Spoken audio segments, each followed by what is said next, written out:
Hi everyone, welcome to டக்குனு Hindi YouTube channel. நம்மளோட 10 days Hindi learning சீரீஸ்ல இன்னைக்கு நம்ம டே 3ல இருக்கோம்.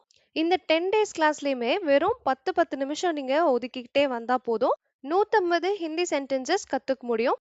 இந்த 150 சென்டென்சஸ்லயும் இருக்கிற புது புது வார்த்தைகளை நீங்க நோட் பண்ணி வச்சுக்கலாம். எல்லாமே டெய்லி லைஃப்ல யூஸ் பண்ணக்கூடிய சென்டென்சஸா தான் இருக்க போகுது. அதே மாதிரி இன்னைக்கும் ஒரு 10 நிமிஷம் நீங்க ஸ்பெண்ட் பண்ணுங்க. 15 சென்டென்சஸ் ரொம்ப ரொம்ப யூஸ்ஃபுல்லா நீங்க இப்பவே அப்படியே எடுத்துட்டு போய் பேசலாம். அந்த மாதிரியான சென்டென்சஸா இருக்கு இந்த வீடியோல. ஸோ வாங்க டைம் வேஸ்ட் பண்ணாம ஸ்டார்ட் பண்ணிடலாம்.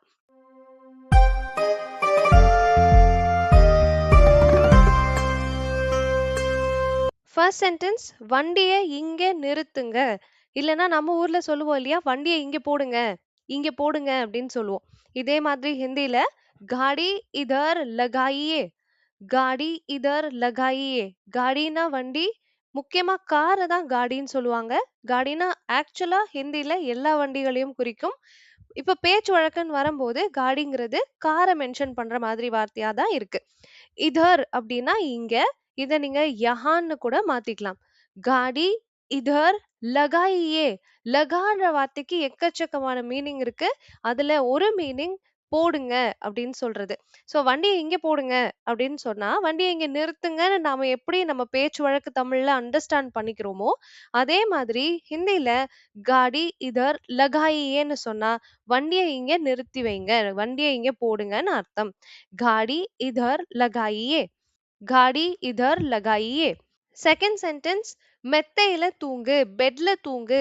ஸோ மெத்தை அப்படின்னு ஒரு வார்த்தை நம்ம எப்படி தமிழ்ல யூஸ் பண்றோமோ, அதே மாதிரி ஹிந்தில கத்தேன்னு சொல்லுவாங்க. கத்தே மே சோ ஜாओ அப்படின்னா மெத்தையில தூங்கு. கத்தே மே சோ ஜாओ. கத்தேனா மெத்தை, கத்தே மே அப்படின்னா மெத்தையில. கத்தே மே சோ ஜாओ, மெத்தையில தூங்கு. என் ஆஃபீஸ் பக்கத்துல இருக்கு. என்னோட ஆஃபீஸ் பக்கத்துல இருக்கு. மேரா ஆஃபீஸ் பகல் மே ஹை. மேரா ஆஃபீஸ் பகல் மே ஹை. பகல் அப்படின்னா பக்கத்துலன்ற அர்த்தமும் வரும், சைட்லங்கிற அர்த்தமும் வரும். ஸோ 2 இடத்துலயும் நீங்க யூஸ் பண்ணிக்கலாம். மேரா ஆஃபீஸ் பகல் மே ஹை. இந்த இடத்துல பக்கத்துல இருக்குன்ற அர்த்தத்தை குறிச்சிருக்கு.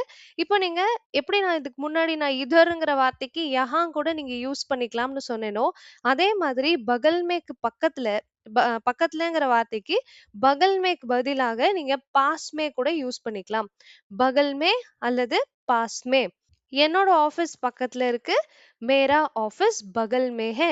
மேரா ஆபீஸ் பகல் மே ஹை. நெக்ஸ்ட் கொஸ்டின், நெக்ஸ்ட் சென்டென்ஸ், நீங்க டிவிய போட்டு வச்சிருக்கீங்க, நீங்க டிவிய ஆன்ல வச்சிருக்கீங்க. இத சொல்றதுக்கு ஆப்னே டிவி சலா ரखा है. आपने टीवी चला रखा है. ஆப்னா நீங்க, ஆப்னே அப்படிங்கிறது பாஸ்ட் டென்ஸ்ல நீங்கன்ற வார்த்தையை குறிக்கும். டிவி சலா ரக்கா ஹே அப்படின்னா போட்டு வச்சிருக்கீங்க. ரக் அப்படிங்கிற வார்த்தை வைக்கிறத குறிக்கக்கூடிய வார்த்தை. சோ சலா ரக்கா ஹே அப்படின்னா போட்டு வச்சிருக்கீங்க. आपने टीवी चला रखा है. आपने ஃபேன் चला रखा है. ஸோ ஃபேன் போட்டு வச்சிருக்கீங்க. இந்த மாதிரி நீங்க எந்த டிவைஸ்க்கு வேணாலும் चला रखा है யூஸ் பண்ணிக்கலாம். आपने टीवी चला रखा है. அடுத்த சென்டென்ஸ், நிழல்ல நின்னுக்கோ அப்படின்னு சொல்லணும். நிழலில் நில்லுக்கோ. நிழலுக்கான ஹிந்தி வார்த்தை சாவ். சாவ் மே खड़े हो जाओ. சாவ் மே खड़े हो जाओ. இந்த ஃபுல் சென்டென்ஸுமே ரொம்ப யூஸ்ஃபுல்லா இருக்கும். ஏன்னா நில்லுங்கிற வார்த்தை நிறைய பேருக்கு தெரியறது இல்ல. இப்போ உட்காருன்னு சொல்லணும்னா பைட்டோ சொல்லிடுறாங்க. எழுந்திருச்சுக்கோன்னு சொல்லணும்னா உட்டோ சொல்லிடுறாங்க. இதுவே வெளிய நில்லு, உள்ள நில்லு, அங்க நில்லு அப்படின்னு சொல்றதுக்கு இந்த நில்லுங்கிற வார்த்தை என்ன அப்படின்னு யோசிக்கிறாங்க. நல்லா தெரிஞ்சுக்கோங்க, நில்லுங்கிற வார்த்தைக்கு உட்டோ யூஸ் பண்ண கூடாது. உட்டோன்னா எழுந்திருச்சுக்கோன்னு ஆயிடும். கடே ஹோ ஜாவோ யூஸ் பண்ணணும். நில்லு அப்படின்னா கடே ஹோ ஜாவோ. நில்லு, கடே ஹோ ஜாவோ. இப்ப நிழல்ல நில்லுன்னு சொல்லணும்னா சாவ் மே கடே ஹோ ஜாவ். சாவ் மே கடே ஹோ ஜாவ். சாவ் அப்படின்னா நிழல். சாவ் மே கடே ஹோ ஜாவ். நெக்ஸ்ட் சென்டென்ஸ், கால தொட்டு ஆசிர்வாதம் வாங்கிக்கோ அப்படின்னு சொல்லுவோம் இல்லையா. இது ரொம்ப காமன். நார்த் இந்தியால இந்த வார்த்தை யூஸ் பண்ணிட்டே இருப்பாங்க. पैर छूकर आशीर्वाद लेना. पैर छूकर आशीर्वाद लेना. पैरனா கால், पैरனா கால், हाथனா கை. हाथனா கைன்றது நிறைய பேருக்கு தெரிஞ்சிருக்கும். காலுக்கு என்ன வார்த்தைன்னு கேட்டா பேர். பேர். இது பையின்னு தான் எழுதுவோம். பயிர் அப்படின்னு ஆனா சொல்லக்கூடாது. சொல்லும்போது பேர்ன்னு சொல்லுங்க. பேர் சூக்கர். சூ அப்படின்னா டச் பண்றது. தொடுவது. சூக்கர் அப்படின்னா தொட்டு. பேர் சூக்கர் ஆஷிர்வாத். ஆஷிர்வாத்ன்ற வார்த்தை நம்ம தமிழ் மாதிரியே தான் ஆசீர்வாதம் அப்படிங்கிறத ஆஷிர்வாத் அப்படின்னு சொல்லுவாங்க. வாங்கிக்கோ அப்படின்னு சொல்றதுக்கு லேனா. पैर छूकर आशीर्वाद लेना. पैर छूकर ஆசீர்வாத் லேனா. கால தொட்டு ஆசீர்வாதம் வாங்கிக்கோ. அடுத்த சென்டென்ஸ், நீ போட்டோல வேற மாதிரி தெரியிற. எல்லாமே பாருங்க பிராக்டிக்கலான சென்டென்சஸ். ஃப்ரெண்ட்ஸ் கிட்ட, ஃபேமிலி மெம்பர்ஸ் கிட்ட, இல்ல உங்களுக்கு தெரிஞ்ச யார்கிட்டனாலும் இந்த மாதிரியான சென்டென்சஸ் யூஸ் பண்ணலாம். நீ போட்டோல வேற மாதிரி தெரியிற. தும் போட்டோ மே அலக் திக்தே ஹோ. தும் நீ போட்டோல, போட்டோ மே வித்தியாசமா, டிஃப்ரெண்டா, வேற மாதிரி, இதுக்கெல்லாம் அலக் ஒரே வார்த்தை. அலக், அலக். दिखते हो அப்படின்னா தெரிகிறாய். तुम फोटो में अलग दिखते हो. நீ போட்டோல வித்தியாசமா தெரியுற, வேற மாதிரி தெரியுற. तुम फोटो में अलग दिखते हो. तुम फोटो में अलग दिखते हो. நெக்ஸ்ட் சென்டென்ஸ், நல்ல வேளை நீங்க வந்துட்டீங்க. நல்ல வேலை அப்படின்னு சொல்லுவோம் இல்லையா, இதுக்கு ஹிந்தில அச்சா ஹுவா. அச்சா ஹுவா ஆப் ஆ கயே. அச்சா ஹுவா ஆப் ஆ கயே. நல்ல வேலை, நல்லதா போச்சு, இதெல்லாம் சொல்றதுக்கு அச்சா ஹுவான்னு சொல்லுங்க. ரொம்ப யூஸ்ஃபுல்லான ஒரு 2 வேர்ட்ஸ் இது. நல்லதா போச்சு இல்ல நல்ல வேலை, இது 2த்துக்குமே நீங்க அச்சா ஹுவா அப்படிங்கறத யூஸ் பண்ணிக்கோங்க.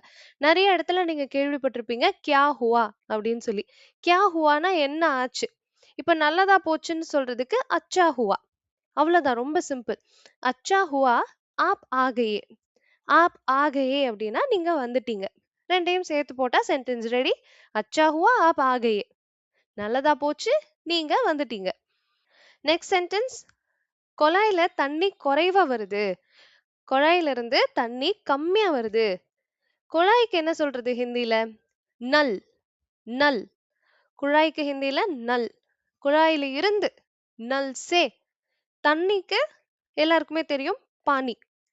கம்மியா, கம்மியான்னு சொல்றதுக்கு கம். பாருங்களேன், தமிழ் மாதிரியே இருக்கு. கம்மியாக நம்ம சொல்லுவோம். இங்க கம் அப்படின்னு சொன்னா போதும். வருகிறதுனா ஆ ரஹா ஹை. ஆ ரஹா ஹை. நல் சே பானி கம் ஆ ரஹா ஹை. நல் சே குழாயிலிருந்து, பானி தண்ணி, கம் ஆ ரஹா ஹை கம்மியா வருது. நல் சே பானி கம் ஆ ரஹா ஹை. நீங்க முடிஞ்சா ரிப்பீட் பண்ணி கூட பாருங்க. ஒரு வாட்டி வீடியோவை பாஸ் பண்ணிட்டு இந்த சென்டென்ஸை படிச்சு பார்த்துக்கிட்டு பார்த்து கூட ரிப்பீட் பண்ணுங்க. நல் சே பானி கம் ஆ ரஹா ஹை. அந்த ஃப்ளோ கிடைக்கும் உங்களுக்கு. சொல்லி பார்க்கும்போது தான் வார்த்தைக்கு வார்த்தை ஒரு கட் இல்லாம ஒரு ஃப்ளோ கிடைக்கும். நெக்ஸ்ட் சென்டென்ஸ் போலாம். துணி நனைஞ்சிடுச்சு. கப்படா கீலா ஹோ கயா. கப்படா கீலா ஹோ கயா.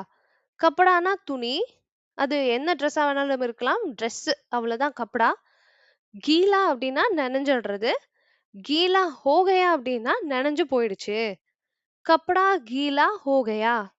துணி நனைஞ்சு போயிடுச்சு. கப்படா கீலா ஹோ கயா. கப்படா கீலா ஹோ கயா. நெக்ஸ்ட் சென்டென்ஸ், வீட்டை கோயில் போல வச்சுக்கோங்க. சோ இதே சென்டென்ஸ் ஹிந்தில பார்க்கலாம். घर को मंदिर की तरह रखो. घर को வீட்டை, மந்திர்னா கோயில், மந்திர் கி தரஹ் அப்படின்னா கோயிலை போல, கி தரஹ் அப்படின்னா மாதிரி, போல. ரखोனா வெயி, வைங்க, இதுக்கெல்லாம் யூஸ் பண்ணிக்கலாம். घर को मंदिर की तरह रखो. घर को வீட்டை मंदिर की तरह रखो. மந்திர் மாதிரி, கோயில் மாதிரி வைங்க. घर को मंदिर की तरह रखो.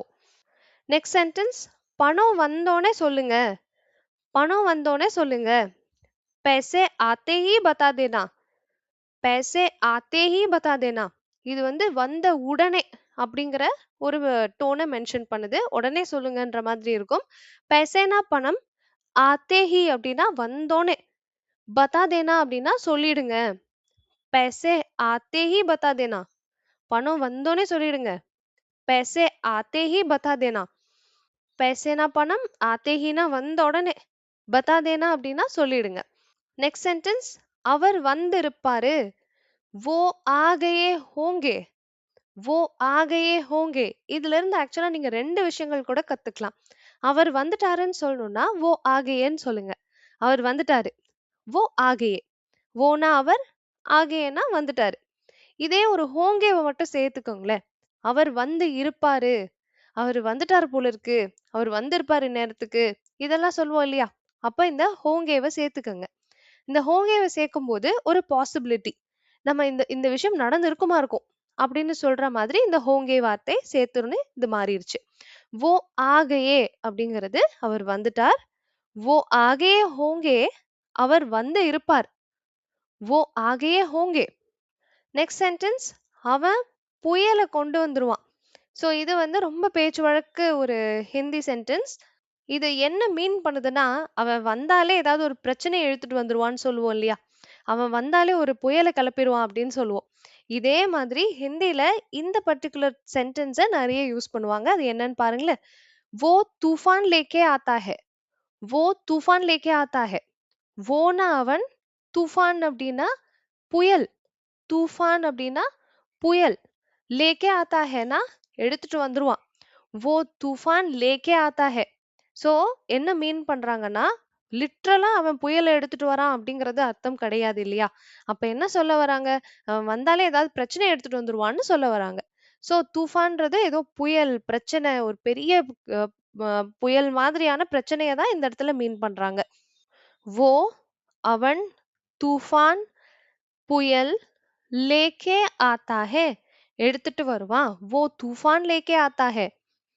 நெக்ஸ்ட் சென்டென்ஸ் யாரும் எதுவும் சொல்ல மாட்டேங்கிறாங்க. "कोई कुछ नहीं बोल रहे हैं." "कोई" யாரும், "कुछ नहीं" ஒண்ணுமே, "बोल रहा है" சொல்ல மாட்டேங்கிறாங்க. "कोई कुछ नहीं बोल रहा है." இப்போ கோயின்னா என்னன்னு தெரிஞ்சிருக்கும். யாரும், எதுவுமே, ஒண்ணுமே அப்படின்னு சொல்றதுக்கு குச் நஹி போல் ரஹே ஹை அல்லது போல் ரஹா ஹை, போல் ரஹா ஹை, போல் ரஹே ஹை எதுனாலும் நீங்க யூஸ் பண்ணலாம். கோயி குச் நஹி போல் ரஹா ஹை, யாருமே எதுவுமே சொல்ல மாட்றாங்க அப்படிங்கிறது இதோடைய அர்த்தம். கோயி குச் நஹி போல் ரஹா ஹை. ஃபாஸ்ட்னஸ் வரணுங்கும்போது நீங்க ஒரு ஒரு வார்த்தையும் சேர்த்து சேர்த்து சேர்த்து ஒரு சென்டென்ஸா எப்படி கொண்டு வரணும்ன்றத பேசி பார்த்தா தான் வரும். இன்னும் இந்த சென்டென்ஸ் படிக்க படிக்க நீங்க பேசி பார்த்துட்டே வாங்க. லாஸ்ட் சென்டென்ஸ் அம்மா திட்டுவாங்க. அம்மாக்கான வார்த்தை மா, திட்டுறது டான்ட். திட்டுவாங்க டான்டேகி.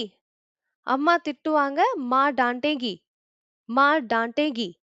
இப்போ ஒரு வாட்டி கம்ப்ளீட் ரிவிஷன் பார்த்துடலாம். ஃபாஸ்டா சொல்லிட்டே வந்துடுறேன். வண்டிய இங்க போடுங்க. காடி இதர் லகாயியே. நீங்க டிவிய போட்டு வச்சிருக்கீங்க. आपने टीवी चला रखा है. என் ஆபீஸ் பக்கத்துல இருக்கு. मेरा ऑफिस बगल में है. மெத்தையில தூங்கு. गद्दे में सो जाओ. நிழல்ல நின்னுக்கோ. छाव में खड़े हो जाओ. கால தொட்டு ஆசீர்வாதம் வாங்கிக்க. पैर छूकर आशीर्वाद लेना. நீ போட்டோல வேற மாதிரி தெரியற. तुम फोटो में अलग दिखते हो. நல்ல வேளை நீங்க வந்துட்டீங்க. अच्छा हुआ आप आ गए. குழாயில இருந்து தண்ணி குறைவா வருது. नल से पानी कम आ रहा है. துணி நனைஞ்சு போச்சு. कपड़ा गीला हो गया. வீட்டை கோயில் மாதிரி வச்சுக்கோ. घर को मंदिर की तरह रखो. பணம் வந்தோனே சொல்லிடுங்க. पैसा पैसे आते ही बता देना. पैसे आते ही बता देना. அவர் வந்திருப்பாரு. वो आगे होंगे. அவன் புயலையே கொண்டு வந்துருவான். वो तूफान लेके आता है. वो तूफान लेके आता है. யாரும் எதுவும் சொல்ல மாட்டேங்கிறாங்க. कोई कुछ नहीं बोल रहा है. அம்மா திட்டுவாங்க. माँ डांटेगी. ஸோ அவ்வளோதாங்க. இதோட டே 3க்கான 15 சென்டென்சஸ் முடிஞ்சது. இதுவரைக்கும் நீங்க ப்ராம்ப்ட்டா படிச்சுட்டே வந்திருந்தீங்க அப்படின்னாக்க, எழுதி வச்சு படிச்சிருக்கீங்கன்னாலே உங்களுக்கு தெரிஞ்சிருக்கும். இந்நேரத்துக்கு உங்க கையில 45 சென்டென்சஸ் இருக்கும். 45 சென்டென்ஸ் மட்டும் தான்னு கிடையாது. அந்த சென்டென்ஸ்ல இருந்து நீங்க இன்னும் இப்போ ஒரு சென்டென்ஸ எடுத்தோம் அப்படின்னா, ஃபார் எக்ஸாம்பிள் "वो आगे होंगे" அப்படின்னு எடுத்தோம். அதுலயே 2 சென்டென்ஸ் உள்ள ஒளிஞ்சிட்டு இருக்கு. அந்த மாதிரி ஒரு சென்டென்ஸ்குள்ளேயும் 1 சென்டென்ஸ், 2 சென்டென்ஸ், 3 சென்டென்ஸ்ன்னு நீங்க இன்னும் கூட அதுல இருந்தே ஸ்ப்ளிட் பண்ணி எடுக்க முடியும். இப்போ வரைக்கும் நீங்க இன்னும் டே 1, டே 2 வீடியோஸ் பார்க்கல அப்படின்னா, டிஸ்கிரிப்ஷன்ல செக் பண்ணி பாருங்க. டே 1 அண்ட் டே 2க்கான வீடியோ லிங்க்ஸ் குடுத்துடுறேன். அதையும் பார்த்துட்டு இந்த வீடியோவுக்கு வாங்க. நெறைய வேர்ட்ஸ், நெறைய பிராக்டிகல் சென்டென்சஸ் நீங்க கத்துக்க முடியும் இந்த பேட்டர்ன் மூலமா. ஸோ இந்த 10 டேஸ் சீரிஸ மிஸ் பண்ணிடாதீங்க. அண்ட் டே 4 வீடியோ உங்களுக்கு தவறாம ரீச் ஆகணும் அப்படின்னா, மறக்காம நம்ம சேனல சப்ஸ்கிரைப் பண்ணி வச்சுக்கோங்க. Thank you so much for வாட்சிங்.